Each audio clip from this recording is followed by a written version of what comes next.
ದೂತ Sameer MD ಒಂದು 1 ಕೋಟಿ views ಪಡೆದ ನಂತರ ಈ ತಲೆಬುರುಡೆ ರಹಸ್ಯದ ಬಗ್ಗೆ ಮಾಡಿರುವ ವಿಡಿಯೋ ನಿಮಗೋಸ್ಕರ. ಸೌಜನ್ಯ ಪ್ರಕರಣದಲ್ಲಿ ಆಗ್ತಿರುವಂತಹ ಬೆಳವಣಿಗೆಗಳು ನೋಡಿ ಮಹೇಶ್ ಶೆಟ್ಟಿ, ತಿಮ್ರೋಡಿ ಅವರು, Girish sir, Jayant sir and ಊರಿನ ಜನ ಎಲ್ಲ ದಣಿಗಳ ವಿರುದ್ಧ ನಿಂತಿರೋದು ನೋಡಿ ಈಗ ಈ ಭೀಮಾಗೆ ಧೈರ್ಯ ಬಂದು ಇವನು ಸಾಕ್ಷಿ ಹೇಳಲಿಕ್ಕೆ ಮುಂದೆ ಬಂದಿದ್ದಾನೆ. But he and his family needs safety and security. ಸಾಕ್ಷಿ ಸಂರಕ್ಷಣಾ ಕಾಯ್ದೆ ಅಡಿಯಲ್ಲಿ ಈತನ್ಗೆ ಏನಾದ್ರೂ ಸಂರಕ್ಷಣೆ ಸಿಕ್ಕರೆ ಈತ ಪ್ರತಿ ಒಂದು ವಿಷಯನ ಕೋರ್ಟ್ ಮುಂದೆ ಹೇಳಲಿಕ್ಕೆ ರೆಡಿ ಇದ್ದಾನೆ. ರೀಸೆಂಟ್ಲಿ ಭೀಮಾ ಯಾರಿಗೂ ಗೊತ್ತಾಗದಿರೋ ರೀತಿ ಧರ್ಮಸ್ಥಳ ಗ್ರಾಮಕ್ಕೆ ವಾಪಸ್ ಹೋಗಿ ತಾನು ಕೊನೆಯದಾಗಿ ಅಕ್ರಮವಾಗಿ ಮಣ್ಣು ಮಾಡಿ ಮುಚ್ಚಾಕಿರುವಂತಹ ದೇಹನ ಹೊರಗೆ ತೆಗೆದು ಆ ಒಂದು ಅಸ್ಥಿ ಪಂಜರಗಳನ್ನ ತಂದು ತನ್ನ ಜೊತೆಗೆ ಇಟ್ಕೊಂಡಿದ್ದಾನೆ. ಅಂಡ್ ಈಗ ಆ ಒಂದು ಅಸ್ಥಿ ಪಂಜರನ ಪೊಲೀಸ್ ಸ್ಟೇಷನ್ಗೆ ಸಬ್ಮಿಟ್ ಮಾಡಿ ತಾನು ಕೂಡ ಸರೆಂಡರ್ ಆಗಿರ್ತಾನೆ. ಅಂಡ್ ಈ ವ್ಯಕ್ತಿಗೆ ಈಗೇನಾದ್ರೂ ಸಾಕ್ಷಿ ಸಂರಕ್ಷಣಾ ಕಾಯ್ದೆ ಅಡಿಯಲ್ಲಿ ಸಂರಕ್ಷಣೆ ಸಿಕ್ಕರೆ ಆ 23 ವರ್ಷಗಳ ಕಾಲ ತಾನೇನು ಧರ್ಮಸ್ಥಳದ ಸುತ್ತಮುತ್ತ ಪ್ರದೇಶದಲ್ಲಿ ಅಕ್ರಮವಾಗಿ ಹೂತಾಕಿರುವಂತಹ ಹೆಣಗಳಿದಾವೋ ಅದನ್ನೆಲ್ಲ ಹೊರಗೆ ತೆಗೆಯೋದಕ್ಕೆ ರೆಡಿ ಇದ್ದಾನೆ. ಇನ್ ಕೇಸ್ ಹೀಗೆ ಆಯ್ತು ಅನ್ಕೊಳ್ಳಿ, ರಾಶಿ ಅಸ್ಥಿ ಪಂಜರಗಳು ಹೊರಗೆ ಬೀಳ್ತಾವೆ.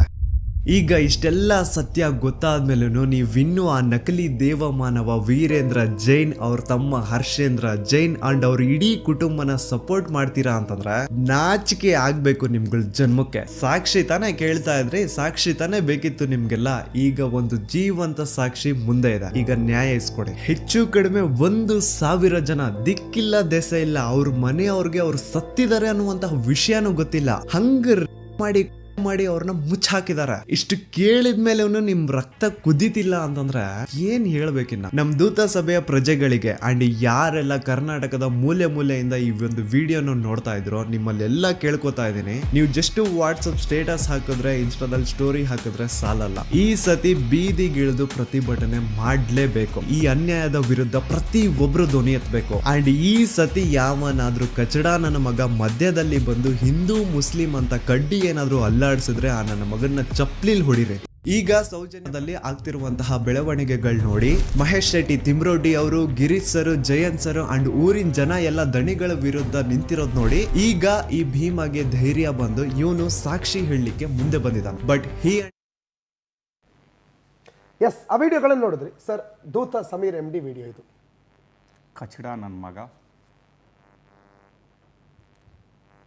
Is not only loafer.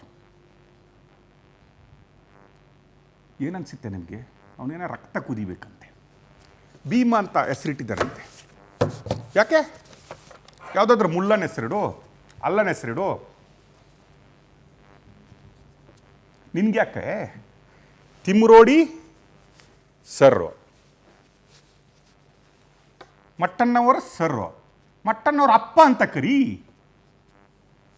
ಸರೇನಕ್ಕೆ?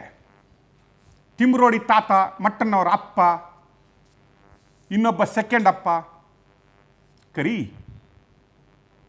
ನಾಚಿಗೆ ಮಾನ ಮರ್ಯಾದೆ ಕೆಟ್ಟವನೇ ಭೀಮನ. ಯಾಕೆ? ಬೇರೆ ಯಾರಲಿಲ್ವಾ ನಿನಗೆ ಹೆಸರು? ನಿನ್ನ ಅಪ್ಪನೇ ಸರಿಯಾದ ಹೆಸರು ಇಟ್ಕೊಳ್ಳಿಕ್ಕೆ ಕಲಿಯಲೇ.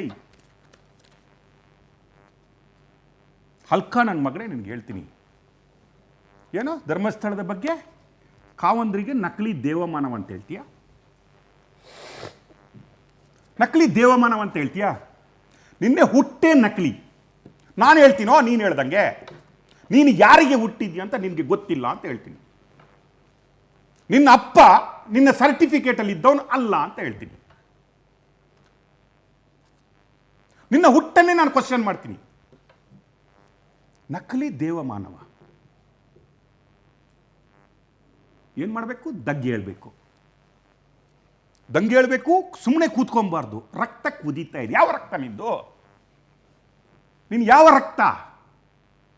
ನಿನಗೊಬ್ಬನಿಗೆ ರಕ್ತ ಇರೋದು, ನಿನ್ನ ಅಪ್ಪಂದ್ರಿಗೆ ಮಾತ್ರ ರಕ್ತ ಇರೋದು. C intention behind it I am saying. ನಾನು ಹೇಳ್ತಾ ಇರೋದು ಇಂಟೆನ್ಷನ್ ಬಿಹೈಂಡ್ ಇಟ್. ಏನು ಪ್ರೂವ್ ಆಯ್ತಾ ದಂಗೆ ಹೇಳಲಿಕ್ಕೆ? ಏನು ತಿಮ್ರೋಡಿ ನಿನ್ನ ಅಪ್ಪನ? ಮಟ್ಟಣ್ಣವರು ನಿನ್ನ ಅಪ್ಪನ? ನಾನು ಕೇಳ್ತೀನಿ ನಿನಗೆ ಡೈರೆಕ್ಟ್. ಏನು ನಿನ್ನ ದೂತಗಳು ಎದ್ದೇಳಬೇಕಾ? ದೂತಗಳು ಏನು ಮಾಡಬೇಕು? ಚಪ್ಪಲಿ ಕಾಲ ಎಲ್ಲಿಗೆ? ಧರ್ಮಸ್ಥಳಕ್ಕೆ. ಧರ್ಮಸ್ಥಳದ ಬಗ್ಗೆ ಯಾರಾದರೂ ಮಾತಾಡಿದ್ರೆ ಚಪ್ಪಲಿ ಕಾಲು. ಕಚಡ ನನ್ನ ಮಗನೇ, ಹರಾಮ್ ಕೋರ್. ನಿನ್ನ ಭಾಷೆಯಲ್ಲಿ ಹೇಳ್ತೀನೋ, ಹರಾಮ್ ಕೋರ್ ಹೇಳ್ತೀನಿ. ಇಟ್ಕೊಳ್ಳೋ. ಯಾರ ಧರ್ಮದ ಬಗ್ಗೆ ಮಾತಾಡ್ತೀಯ? ಯಾರಿಗೆ ನೀನು ನಕಲಿ ದೇವಮಾನವ ಅಂತ ಹೇಳ್ತೀಯ? ಯಾವ ನಿನ್ನ ಜೀವಂತ ಸಾಕ್ಷಿ? ನಿನ್ನ ಅಪ್ಪನೇ ನಿನ್ನ ಅಪ್ಪ ಅಲ್ಲ ಅಂತ ಹೇಳುವಂತ ಜೀವಂತ ಸಾಕ್ಷಿ ನನ್ನ ಹತ್ರ ಇದೆ, ಒಪ್ಕೋ. ನಾನು ತರ್ತೀನೋ? ನೀನು ಹುಟ್ಟಿದ್ದು ನಿನ್ನ ಸರ್ಟಿಫಿಕೇಟ್ ಅಲ್ಲಿರುವ ಅಪ್ಪನಿಗಲ್ಲ, ಜೀವಂತ ಸಾಕ್ಷಿ ತರ್ತೀನಿ, ಒಪ್ಕೋ. ನಿನ್ನ ಅಪ್ಪ ಮಹೇಶ್ ತಿಮರೋಡಿ ಅನ್ನೋದನ್ನು ನಾನು ಇನ್ನೊಬ್ಬನ ಹತ್ರ ಹೇಳಿಸ್ತೀನಿ, ಒಪ್ಕೋ.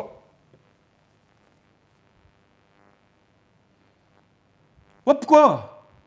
ನಾವು ಒಪ್ಕೊಬೇಕಾ? ನಿನ್ನ ಭೀಮ ಹುಟ್ಟಿದ, ನಮ್ಮ ಕಾವಂದ್ರು ನಕಲಿ ದೇವಮಾನವರಾದರು, ನಮ್ಮ ದೇವಸ್ಥಾನ ಸರಿ ಇಲ್ಲ, ನಮ್ಮ ಹಿಂದೂ ಧರ್ಮ ಸರಿ ಇಲ್ಲ. ಕಡ್ಡಿ ಅಲ್ಲಾಡಿಸೋದಲ್ಲ, ಜಡಿಬೇಕು. ಇದಕ್ಕೆ ಏನು ಹೇಳೋದು? ಇದಲ್ಲ, ಕರ್ನಾಟಕದ ಸ್ಪೆಷಲ್ ಇನ್ವೆಸ್ಟಿಗೇಷನ್ ಟೀಮ್ ಅಲ್ಲ, NIA ಬರಬೇಕು. ನಿನ್ನಂಥ ಹರಾಮ್ ಕೋರ್ಗಳು ಇದ್ದರೆ NIA ಬರಬೇಕು. ಆಗ ಗೊತ್ತಾಗುತ್ತೆ ಇದರ ಇಂದಿನ ಇಂಟೆನ್ಷನ್ ಏನಂತ. ಕರೀರೋ, NIA ಕರೀರೋ. ಯಾಕೆ? SIT ಕಾಲ್ NIA, ಕಾಲ್ NIA ಕರಿ. ಎಲ್ಲೆಲ್ಲಿದ್ದು ಯಾವ್ಯಾವ ಅಪ್ಪಂದ್ರು ನಿಮ್ದು ದುಡ್ಡು ಬರುತ್ತೆ ಗೊತ್ತಾಗತ್ತೆ. ಮೊದಲೇ ನಿನಗೆ ಬಂತಾ? ಎಲ್ಲ ಹೆಣ ಸಿಕ್ತು, ಹುಡುಕಿದ್ರು, ರಾತ್ರಿ ಹೋಗಿ ಅವನೇ ಅಗ್ದ. ನಿನ್ನ ಅಪ್ಪ ಹೇಳಿದ್ನ ನಿನಗೆ? ಇನ್ನು ಯಾರಿಗೂ ಗೊತ್ತಿಲ್ಲ. Is given 164 statement with in front of the judge. ನಿನ್ಗೆ ಹೆಂಗೆ ಗೊತ್ತಾಯ್ತು? ದಂಗೆ ಎಳಿಸ್ತೀಯಾ? ಜನರನ್ನು ದಂಗೆ ಎಳಿಸ್ತೀಯಾ? ಟೆರರಿಸಮ್ ಮಾಡ್ತೀಯಾ? ಧರ್ಮದ ಎಗೇನ್ಸ್ಟ್ ಟೆರರಿಸಮ್ ಮಾಡ್ತೀರಾ? ಧರ್ಮಸ್ಥಳದ ಎಗೇನ್ಸ್ಟ್ ಟೆರರಿಸಮ್ ಮಾಡ್ತೀರಾ? It is more dangerous than terrorism. ಅವರು ಹೊರಗಡೆಯಿಂದ ಬಂದು ಒಂದು ಬಾಂಬ್ ಹಾಕಿ 2 ಜನ ಕೊಂದು ಸಾಯಿಸ್ತಾರೆ. ನೀವು ಹಿಂದೂ ಧರ್ಮದ ನಂಬಿಕೆಯನ್ನೇ ಕೊಲ್ಲಿಕ್ಕೆ ಬಂದಂಥವ್ರು, ಮುಚ್ಚಲಿಕ್ಕೆ ಬಂದಂಥವ್ರು. ಮಾತಾಡಿದ್ರೆ ಪಾಕಿಸ್ತಾನ್, ಅಫ್ಘಾನಿಸ್ತಾನ್, ಅಲ್ಲಿರ್ಲಿಕ್ಕೂ ನಾಲಾಯಕ್ ನನ್ನ ಮಕ್ಕಳು ನೀವು. ಅಲ್ಲಿರ್ಲಿಕ್ಕೂ ನಾಲಾಯಕಲ್ಲ ನೀವು. ಈ ದೇಶದಲ್ಲಿ ಬಿಡಿ, ಆ ದೇಶದಲ್ಲಿರ್ಲಿಕ್ಕೂ ನಾಲಾಯಕ್ ನನ್ನ ಮಕ್ಕಳು ನೀವು. ಹೌದಾ? ಜೀವಂತ ಸಾಕ್ಷ್ಯ. ನಾನು 3 ಜನರನ್ನು ನಾಳೆ ತಂದು ಕೂರಿಸ್ತೀನಪ್ಪ. ನಮಗೆ ಗೊತ್ತಿದೆ ಸಮೀರ್ MD ಅವರ ಅಪ್ಪ ಅವನಲ್ಲ, ಬೇರೆಯವನಂತ ನನಗೆ ಗೊತ್ತಿದೆ. ಒಂದಿನ ನಾನು ತೋರಿಸ್ತೀನಿ, ಒಪ್ಕೋ. ಹೇಳೋ ನಿನ್ನ ಅಪ್ಪ ಹರಾಮ್ಕೋರ್ ಅಂತ, ಒಪ್ಕೋ.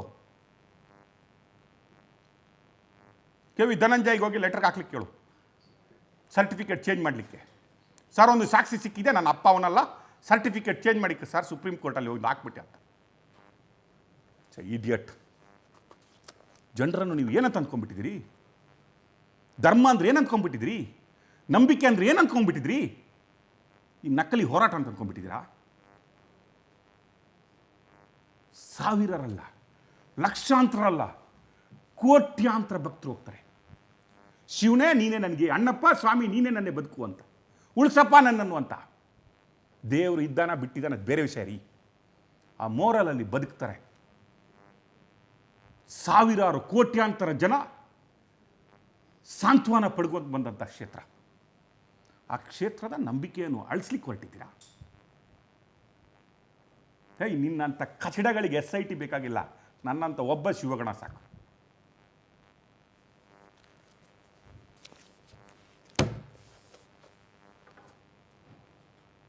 This is what. ಇನ್ನೂ ನಿಮಗೆ ಕಾಮನ್ ಸೆನ್ಸ್ ಇಲ್ಲ ಅಂದರೆ we are unfit to live, we are unfit to call Hindus. ತಲೆಬುರುಡಬೇಕಲ್ಲ, ಹುಡುಕಿದ್ರಲ್ಲ ರೇಪಿಸ್ಟ್ಗಳ. ತೋರಿಸ್ತೀನಿ ತಲೆಬುರುಡಿಯ ರಹಸ್ಯ ಏನಂತ. ಅದು ನೋಡಿ, ಅದ್ರ ನಂತರ ಕಮೆಂಟ್ ಮಾಡೋ ನೀವು. Take it. ಎಸ್, ದಾಖಲೆಗಳ ಬಗ್ಗೆ ನಾವು ಮಾತಾಡ್ತಾ ಇದ್ದೀವಿ.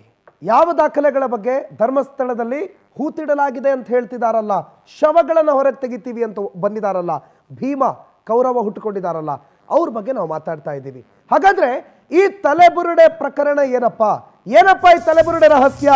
ಧರ್ಮಸ್ಥಳದಲ್ಲಿ ಶವ ಹೂತಿಟ್ಟ ಪ್ರಕರಣಕ್ಕೆ ಸಿಕ್ಕಿರುವ ಅತಿ ದೊಡ್ಡ ಟ್ವಿಸ್ಟ್ ಇದು. ಪವರ್ ತನಿಖೆಗಿಳಿಯುತ್ತೆ, ತನಿಖೆಯಲ್ಲಿ ಅಚ್ಚರಿಯ ಸತ್ಯಗಳು ಹೊರಗಡೆ ಬರುತ್ತೆ. ಎಂತೆಂಥ ಸತ್ಯಗಳು ಅಂತಂದ್ರೆ ಇದು ಅಂತೆ ಕಂತೆಗಳ ಕಟ್ಟುಕತೆ ಅಲ್ಲ. ಅವ್ರ್ಯಾರೋ ಹೇಳಿದ್ರು, ನಮ್ಗೆ ಅವ್ರು ಹೇಳಿದ್ದಕ್ಕೆ ನಾವು ಇವತ್ತು ಮಾತಾಡ್ತಿದ್ದೀವಿ ಅಲ್ಲ.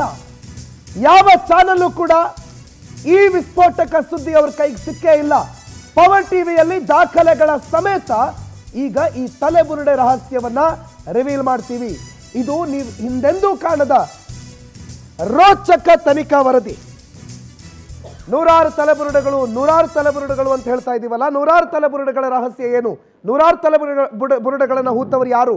ಹೇಗಲ್ಲಿ ನೂರಾರು ತಲೆಬುರುಡೆಗಳು ಬರುತ್ತೆ? ಹಾಗಾದ್ರೆ ಧರ್ಮಸ್ಥಳದಲ್ಲಿ ಕಂಡಲ್ಲಿ ಸಿಕ್ಕಲ್ಲಿ ಶವಗಳನ್ನು ಹೂತಿಡ್ಲಾಗಿದೆಯಾ? ನೂರಾರು ಅಂತ ಅನ್ನೋಣ, ಆಯ್ತು. 100 ಅಂತಂದ್ರೆ 100 ಇಂದ 999ರವರೆಗಿನ ನಂಬರ್ಸ್ಗಳು ಸಿಗುತ್ತೆ. ಹಾಗಾದ್ರೆ ಯಾವ್ದಪ್ಪ ಇದು? ನೂರಾರು ತಲೆಬುರುಡೆಗಳ ಕಥೆಗೆ ನೂರಾರು ದಾಖಲೆಗಳನ್ನ ನಾವು ಹುಡುಕಿದ್ವಿ. ದಾಖಲೆಗಳನ್ನ ಧರ್ಮಸ್ಥಳದ ನಿಜ ಗುಟ್ಟನ್ನ ಬಹಿರಂಗಪಡಿಸೋದಕ್ಕೋಸ್ಕರ ಈಗ ನಿಮ್ಮ ಮುಂದೆ ಇಡ್ತಾ ಇದ್ದೀವಿ. ಇಲ್ಲಿ ಅನುಮಾನಗಳಿಗೆ ಅವಕಾಶ ಇಲ್ಲ. ಅಂತ್ಯಕಥೆಗಳ ಕಥೆಗಳಿದಲ್ಲ. ಎಲ್ಲ ಅನುಮಾನ, ಎಲ್ಲ ಪ್ರಶ್ನೆಗಳಿಗೆ ದಾಖಲೆ ರೂಪದಲ್ಲಿದೆ ಈ ಉತ್ತರ. ಈ ದಾಖಲೆಗಳೇ ಉತ್ತರ. ದಾಖಲೆಗಳ ಸಮೇತ ಮತ್ತೆ ನಿಮ್ಮ ಮುಂದೆ ಬಂದಿದ್ದೀವಿ. ಹಾಗಾದ್ರೆ ಹೇಗೆ, ಏನು? ನೂರಾರು ಶವಗಳು ಅಂತಿದ್ದಾರಲ್ಲ, ಹೌದಾ? ಧರ್ಮಸ್ಥಳದಲ್ಲಿ, ಧರ್ಮಕ್ಷೇತ್ರದಲ್ಲಿ ಮಂಜುನಾಥ ಅಣ್ಣಪ್ಪ ನೆಲೆಸಿರೋ ಧರ್ಮ ನಾಡಿನಲ್ಲಿ ಇಂಥ ಒಂದು ಅಧರ್ಮ 40 ವರ್ಷಗಳಿಂದ, 4 ದಶಕಗಳಿಂದ ನಡೀತಾ ಇದೆಯಾ? ಹಾಗಾದ್ರೆ ಅಷ್ಟಕ್ಕೂ ಧರ್ಮಸ್ಥಳದಲ್ಲಿ ಅಂತ್ಯಕ್ರಿಯೆಯ ಪ್ರೊಸೀಜರ್ ಏನು? ಗೌರ್ಮೆಂಟ್ ಒಂದು ವೇಳೆ ಅನಾಥ ಶವಗಳು ಸಿಕ್ತು ಅಂತಂದ್ರೆ ಹೇಗೆ ಅಂತ್ಯಕ್ರಿಯೆ ಮಾಡಲಾಗುತ್ತೆ? ಎಲ್ಲ ಅಂತ್ಯಕ್ರಿಯೆ ಮಾಡಲಾಗುತ್ತೆ? ಯಾವ ರೀತಿ ಅಂತ್ಯಕ್ರಿಯೆ ಮಾಡಲಾಗುತ್ತೆ? ಸಾಮಾನ್ಯ ಜನರಾದ್ರೆ ಹೆಂಗೆ? ಅವರೇನೋ ದೊಡ್ಡವರಾದ್ರೆ ಹೆಂಗೆ? ದುಡ್ಡಿರೋರಾದ್ರೆ ಹೆಂಗೆ? ಅಪರಿಚಿತರು ಅಂತಂದ್ರೆ ಹೆಂಗೆ? ಅಲ್ಲೇನೋ ಕಾರ್ಜಾಲಿ ಬಿದ್ದು ಸತ್ತವರಾದ್ರೆ ಹೆಂಗೆ? ಅಲ್ಲೇ ಬಂದು ಆತ್ಮಹತ್ಯೆ ಮಾಡ್ಕೊಂಡವರ ಶವ ಸಂಸ್ಕಾರ ಹೆಂಗೆ? ಅನಾಥ ಶವಗಳನ್ನೇ ಹೂಳೋದಕ್ಕೆ ರೀತಿ ನೀತಿಗಳು ಅಂತೇನಾದ್ರೂ ಇದೆಯಾ? ಧರ್ಮಸ್ಥಳ ಗ್ರಾಮಾಡಳಿತ ಇದಕ್ಕೆ ಏನು ವ್ಯವಸ್ಥೆಯನ್ನು ಮಾಡಿಕೊಂಡಿದೆ? ಏಕಾಏಕಿ ಅಪರಿಚಿತ ಶವಗಳನ್ನ ಹೂಳೋದಕ್ಕೆ ಸಾಧ್ಯನಾ? ಒಂದು ಅಪರಿಚಿತ ಶವ ಸಿಕ್ತು, ಹೂತ್ ಬಿಡೋಣ, ಮನೆಯವರು, ಪೊಲೀಸು, ಕಾನೂನು ಯಾವುದು ಬರಲ್ವಾ? ಅದು ಧರ್ಮಸ್ಥಳದಂತ ಒಂದು ಸಣ್ಣ ಗ್ರಾಮದಲ್ಲಿ ಇಷ್ಟೆಲ್ಲ ಸಾಧ್ಯನಾ? ಈ ಪ್ರಶ್ನೆಗಳು ಕೇವಲ ನಿಮ್ಮಲ್ಲಿರೋ ಪ್ರಶ್ನೆಗಳಲ್ಲ, ನಮ್ಮಲ್ಲಿರೋ ಪ್ರಶ್ನೆಗಳು. ನಾವು ಈ ಪ್ರಶ್ನೆಗಳನ್ನ ಇಟ್ಕೊಂಡು ದಾಖಲೆಗಳನ್ನ ಹುಡುಕ್ತಾ ಹೋದ್ವಿ. ಈ ಪ್ರಶ್ನೆಗಳ ಉತ್ತರವನ್ನ ತೆಗೆದುಕೊಳ್ಳೋ ಪ್ರಯತ್ನ ಕೇಳಿದ್ವಿ. ಹಲವು ಪ್ರಶ್ನೆಗಳ ಉತ್ತರವನ್ನ ತರೋದಕ್ಕೋಸ್ಕರನೇ ಈ ತನಿಖೆಯನ್ನ ನಿಮ್ಮ ಪವರ್ ಟಿವಿ ಆರಂಭ ಮಾಡುತ್ತೆ. ತಲೆಬುರುಡೆ ರಹಸ್ಯವನ್ನ ಕಳೆದ 4 ದಶಕಗಳ ಅಂದ್ರೆ 37 ವರ್ಷ, ಆಲ್ಮೋಸ್ಟ್ 40 ವರ್ಷದ ದಾಖಲೆಗಳನ್ನ ಇಲ್ಲಿ ತರ್ತೀವಿ. ದಫನ್ ಆಗಿರುವ ಅನಾಥ ಶವಗಳು, ಅಪರಿಚಿತ ಶವಗಳು ಎಲ್ಲಿವೆ, ಎಷ್ಟಿವೆ, ಬೇಕಾಬಿಟ್ಟಿಯಾಗಿ ಅವುಗಳನ್ನು ಹೂಳಲಾಗಿತ್ತ, ಎಲ್ಲಿ ತಗೊಂಡು ಹೂಳ್ತಾ ಇದ್ರು, ಹೆಂಗೆ ಹೂಳ್ತಾ ಇದ್ರು, ಎಲ್ಲ ಆಯಾಮಗಳಲ್ಲೂ ಪ್ರಕರಣದ ತನಿಖೆಯನ್ನು ನಿಮ್ಮ ಪವರ್ ಟಿವಿ ಆರಂಭ ಮಾಡುತ್ತೆ. ದಾಖಲೆಗಳ ಸಂಗ್ರಹಕ್ಕೆ ಆದ್ಯತೆ. ಜೇಬಲ್ಲಿದೆ, ಮನೆಯಲ್ಲಿದೆ, ಅಲ್ಲೆಲ್ಲೋ ಇದೆ, ಯಾವುದೂ ಇಲ್ಲ. ಅಂತ್ಯಕಂತೆಗಳಿಗೆ ಜಾಗನೇ ಇಲ್ಲ. ದಾಖಲೆಗಳೇನಿದೆಯಪ್ಪ, ಆ ದಾಖಲೆಗಳನ್ನು ಹೊರಗಡೆ ತೆಗೆದ್ವಿ. 2005ರವರೆಗೂ ಈ ಶವಗಳನ್ನು ಉಳ್ತಾ ಇದ್ದಿದ್ದು ಸರ್ಕಾರಿ ಜಾಗದಲ್ಲೇ. 2005ರವರೆಗೆ, 2005ರ ನಂತರ ಒಂದು ಶವ ಉಳೋದಕ್ಕೆ ನಿರ್ದಿಷ್ಟ ಜಾಗದ ವ್ಯವಸ್ಥೆ ಆಗುತ್ತೆ. ಸ್ಮಶಾನ ಅಂತ ಕರಿತೀವಿ ಅನ್ಕೊಳ್ಳಿ. ಆ ಸ್ಮಶಾನದಲ್ಲಿ ಅಂದ್ರೆ ಗ್ರಾಮ ಪಂಚಾಯತ್ನಿಂದ ಧರ್ಮಸ್ಥಳದಲ್ಲಿ ರುದ್ರಭೂಮಿ ಆಗುತ್ತೆ. ಆ ರುದ್ರಭೂಮಿಯಲ್ಲೇ ಶವಗಳ ಸಂಸ್ಕಾರ ಆಗುತ್ತೆ. 2005ರ ನಂತರ ಗ್ರಾಮ ಪಂಚಾಯತಿಂದ ನಿರ್ಮಾಣ ಆಗಿರುವಂತಹ ರುದ್ರಭೂಮಿ ಇದು. ಕಳೆದ 20 ವರ್ಷಗಳಿಂದ ಧರ್ಮಸ್ಥಳದಲ್ಲಿ ಸಿಗುವ ಯಾವುದೇ ಅಪರಿಚಿತ ಶವ ಆದರೂ ಅದನ್ನ ಕಾನೂನು ಪ್ರಕಾರವೇ ದಫನ್ ಮಾಡಲಾಗುತ್ತೆ. ಇದು ನಾವು ಹೇಳ್ತಾ ಇರುವ ಕಥೆಗಳಲ್ಲ, ಕಟ್ಟುಕಥೆಗಳಲ್ಲ, ನಿಜ ಸತ್ಯವನ್ನು ನಿಮ್ಮ ಮುಂದೆ ಇಡ್ತಾ ಇರೋದು.